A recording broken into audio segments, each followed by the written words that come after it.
When the FBI tactical team, 15 agents in heavy body armor, breached the door of the 42nd floor penthouse in Chicago's elite Gold Coast, my husband Richard was crying. It was exactly 6:15 a.m. Tuesday. I watched the live stream from my MacBook screen, calmly sipping hot coffee in the kitchen of our country estate.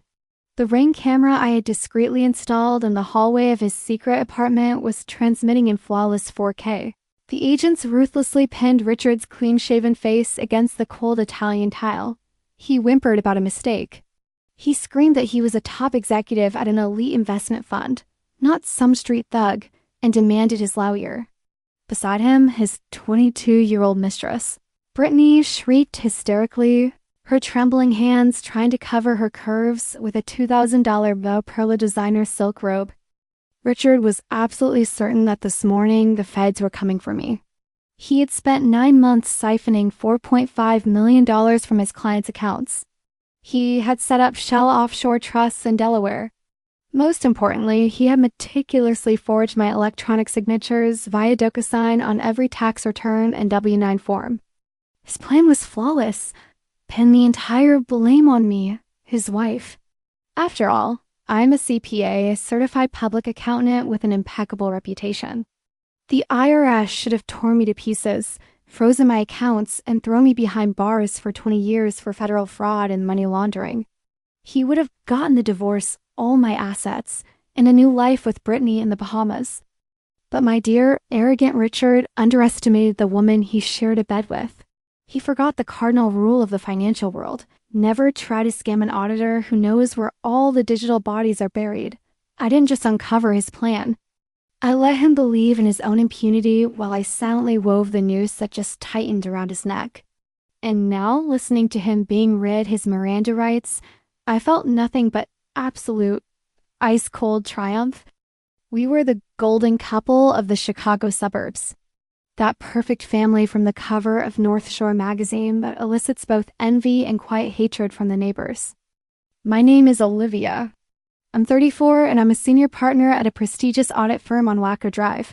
My husband, Richard, was a vice president at a boutique investment firm on LaSalle Street. We had everything that defines the modern American dream for the upper 1%. A $3.2 million colonial-style home in Winnetka, Illinois.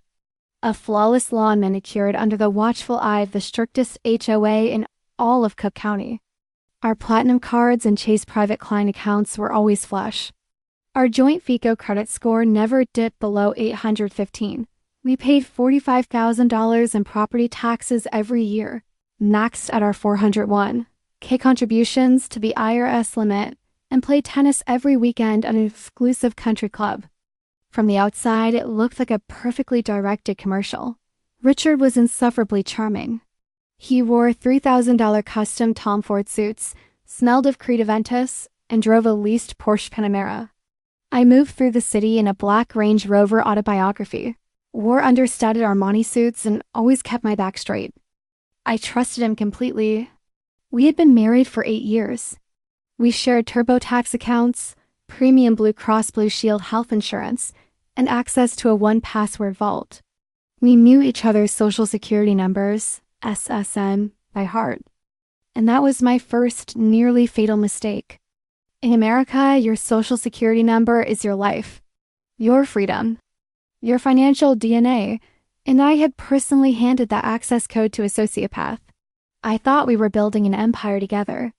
I had no idea that for the last 18 months, Richard had been building my personal federal scaffold. Methodically, transaction by transaction, he created a parallel reality where he was a victim of circumstance, and I was the genius, fraudster accountant, the perfect scapegoat for his client account manipulations. But Richard's perfect picture cracked because of one small detail. Because even the craftiest rats on Wall Street sometimes forget the basic rules of cybersecurity. It happened on a rainy Sunday last October.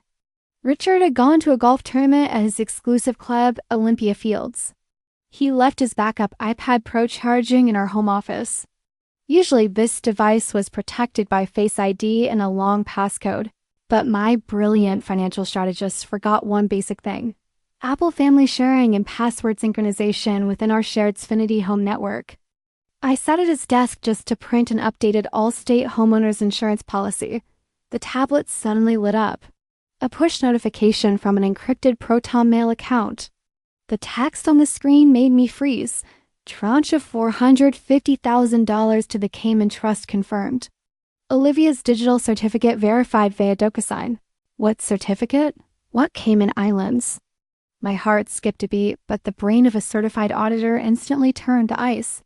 I entered his backup PIN, the birthday of our late golden retriever. The screen unlocked. For the next 40 minutes, I sat in perfect silence, scrolling through encrypted PDFs, feeling an invisible noose tighten around my neck. Richard had created 3 shell LLCs in the state of Delaware. For 9 months, he had been methodically gutting his fund's clients' retirement portfolios. The total, $4.5 million. But the worst part was this: every Form 1040, every FinCEN Form 114, FBAR, regarding foreign accounts, bore my perfectly forged electronic signature. He had even routed the transaction IP addresses to make it look like they originated from my work laptop at the audit firm. In the event of an SAIC investigation, I would look like the ruthless mastermind of a Ponzi scheme, and he would look like the naive husband whose trust was cruelly abused. And then I found folder B, Brittany. Tiffany receipts for $45,000. A lease agreement for a Chicago penthouse at $8,500 a month, and 2 one-way Delta first-class tickets to Fiji. The departure date coincided perfectly with the deadline for my annual audit reports, the day the IRS would almost certainly be knocking on my door. He was going to throw me under a federal bus. When his Porsche Panamera hummed softly in the garage 2 hours later, I was already in the kitchen. On the Marble Island sat a perfectly roasted organic chicken from Whole Foods, and in my Baccarat crystal glass sparkled a $90 Chateau Montelena Chardonnay. I took a deep breath. By then, I had already scrubbed the browsing history on his iPad, plugged it back into the MagSafe charger at the exact same inch of the desk, and put on my best mask. The mask of a perfect, naive, loving idiot of a wife. Richard walked into the house smelling of fresh-cut golf course grass and expensive tobacco. He tossed his keys carelessly onto the Pottery Barn console, came up behind me, and kissed my neck softly. My skin literally burned with revulsion. I imagined those same lips kissing his escort, Brittany, yesterday. But instead of plunging the Westhoff steak knife, I was holding into his throat. I let out a soft, love-struck laugh. "How was the game, honey?" I purred, turning around. "Terrible, my handicap is dropping," he sighed, loosening the collar of his Loro Piana cashmere polo. "And how was your day, sunshine? Stuck in your endless spreadsheets again?" This was my cue. I had to play the victim before they made me one. I rubbed my temples, faking a severe migraine. Yes, tax season is just killing me. Endless 1099s, corporate audits. Sometimes I feel like IRS paranoia will drive me to the grave. I'm signing so many documents without looking that my head is spinning. I saw it. A split-second, barely perceptible flash of triumph in his eyes. A microscopic, smug smile he quickly hid behind a sip of ice-cold San Pellegrino. He fell for it. He thought his plan was running like a Swiss watch, and I was happily sprinting toward a federal prison. For the next 3 months, I lived in psychological special ops mode. I cooked him dinners, chose the color of new silk sheets, and slept with that scum in the same Tempur-Pedic king-size bed. Every morning before he left for his LaSalle Street office, I straightened his tie and whispered, "Have a great day, love." And as soon as his taillights vanished around the corner of our perfect street, I sat at my desk to cold-bloodedly and methodically dismantle his future. The morning after that rainy Sunday, I didn't go to my office on Wacker Drive. I stopped at a Walgreens in Skokie and bought a $30 track phone with cash. From that phone, I called a former federal prosecutor, now the most expensive white-collar criminal defense attorney at the elite firm, Kirkland & Ellis. We met in a secluded diner off I-94.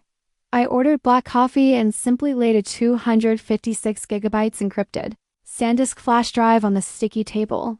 It had everything. PDF metadata, IP logs from our Netgear router proving spoofing, and most importantly, original logs from my Apple iCloud.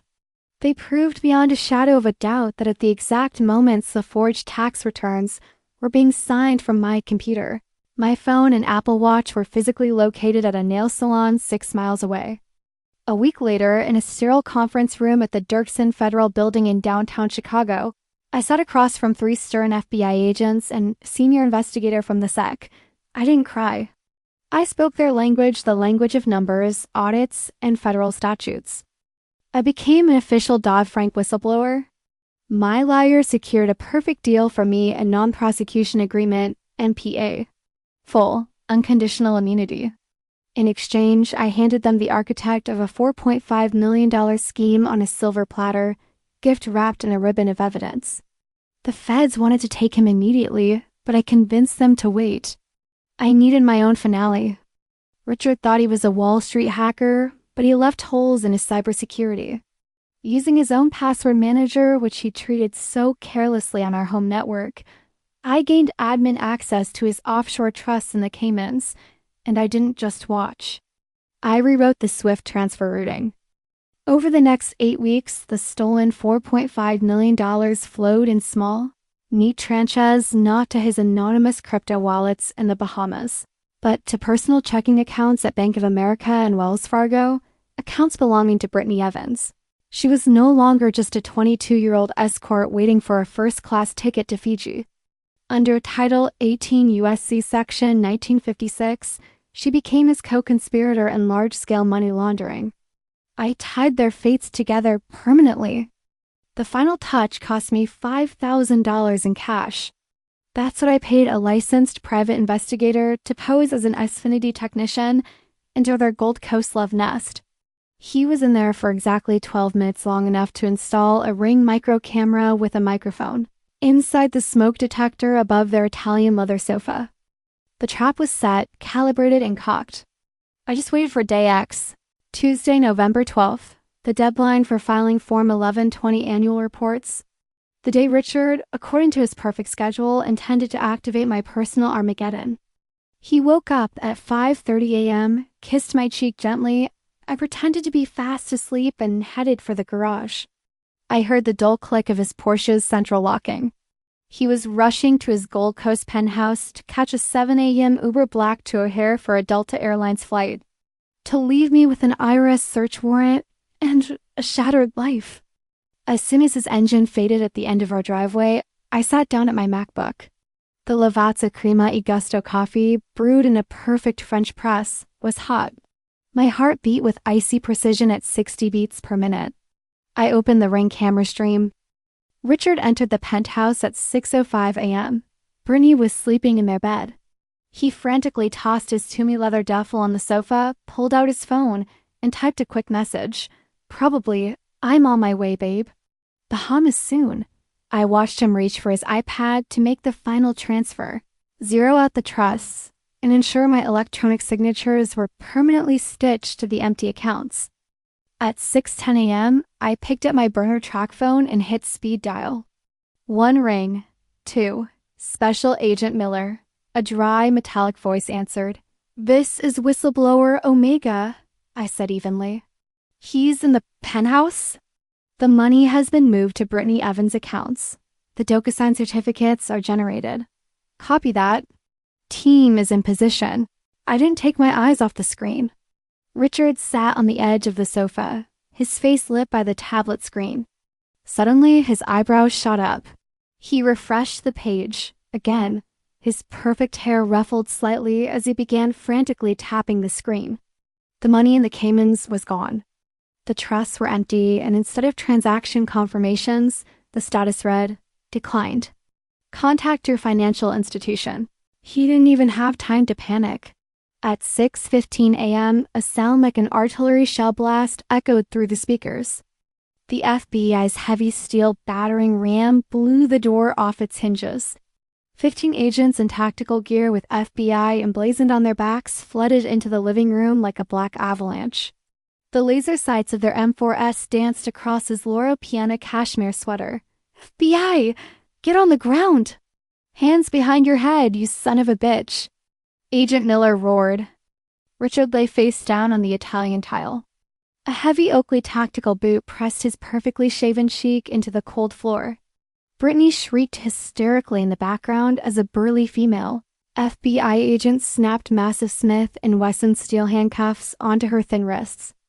"Richard Sterling, you are under arrest on suspicion of federal fraud, forgery, and the laundering of $4.5 million, Agent Miller intoned, reading him his Miranda rights over the piercing wail of sirens outside the window. Richard jerked, desperately trying to lift his head. "This is a mistake. You're looking for my wife. Olivia handled these accounts. She has the DocuSign keys.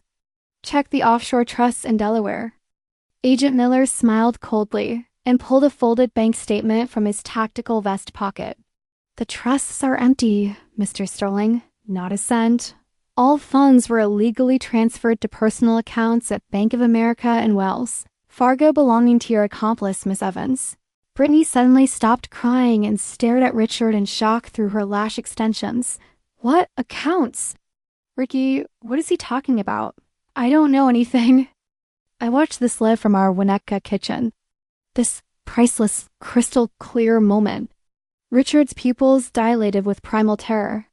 The golden boy of LaSalle Street suddenly realized his brilliant plan had jumped the rails and slammed into a concrete wall at full speed. He realized it wasn't a banking error, that his party girl was now guaranteed to go to Danbury Federal Correctional Institution for at least 10 years as a co-conspirator. And most importantly, his financier's brain finally put the puzzle together, and he realized exactly who had silently rewritten the rules of his own deadly game. "Olivia," he whispered, his lips pressing against the floor. His voice broke pathetically. I watched as Agent Miller roughly hauled my former Wall Street genius to his feet. Richard's cashmere sweater was covered in dust, and his face was gray with panic. Brittany continued to sob, smearing Tom Ford mascara down her cheeks as she was led to an armored Chevrolet Suburban. My burner phone on the table buzzed softly. A text from my lawyer at Kirkland & Ellis. "SEC just officially approved your whistleblower award. 30% of seized assets. $1,350,000 transferred legally to your new individual trust at Chase Private Client. Divorce papers filed with the Cook County Court." I smiled. Perfect. Absolute math. I hadn't just gotten revenge. I legally turned his betrayal into a profit. I picked up my primary iPhone 15 Pro and dialed his personal number. On the ring stream, I clearly saw Agent Miller pull the vibrating phone from Richard's pocket. The agent glanced at the screen, which displayed a sweet, loving wife, smirked, knowing full well who was on the line, and hit the speakerphone button, holding the mic to my husband's face. "Olivia," Richard rasped, gasping pathetically for air. How could you?" I took a final sip of my perfectly brewed Lavazza and looked directly into the camera lens on his ceiling. "I just balanced our books, honey." My voice rang through the penthouse, cold and clear as a baccarat chime. "You were always too arrogant in your tax planning. By the way, a courier just delivered your divorce papers to the Metropolitan Correctional Center. I'm taking the Winnetka house, your entire retirement portfolio, and even your damn Porsche. Enjoy your new life. I hear orange jumpsuits really bring out your eyes." I hit end call before he could whimper a response. I closed the MacBook lid and perfect silence descended on the kitchen. Outside the panoramic window of our $3.2 million home, the morning sun shone brightly. It was a flawless Tuesday. A perfect day to have a glass of chilled champagne and head to the country club for a game of tennis. Only this time just by myself.